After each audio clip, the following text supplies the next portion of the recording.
It's your man JP from the JP Show, and this is how I found out that I was diagnosed with stage 5 renal failure, aka kidney disease, aka I have no kidneys. So I want to start you guys off in the very beginning with my mother and my father. Ladies first, so let's start off with my mother.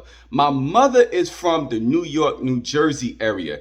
And my mother had me at about 17, 18 years old. And this is in the early 80s. Now, it's been well documented that in that era, it was drug infested. There was a lot of people in the urban community that was addicted to crack cocaine. And my mother was one of them. She was addicted to crack.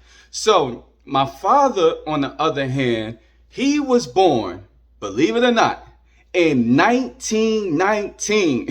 Yes, ladies and gentlemen, my father was born in 1919. Now, I was born in 1982. So imagine my father was like maybe 60 some years old. I don't have the math in my head right now, but my father was maybe 60, 70 some years old when he had me.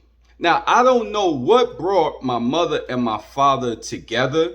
I don't know what circumstances brought them together. I believe in my head that my mother was probably prostituting herself. Because back in those days, in that era, that's what drug addicts did to make money to supply them with their drugs. They sold their bodies. And back in those days, like pimping and hoeing and selling yourself, that was like a major thing back then. I don't know if my father was a pimp, but I believe that he might have been supplying her with money to get her drugs, and maybe she was supplying him with sex because he was an older gentleman. You know what I'm saying? So that is how I'm figuring in my mind that they met.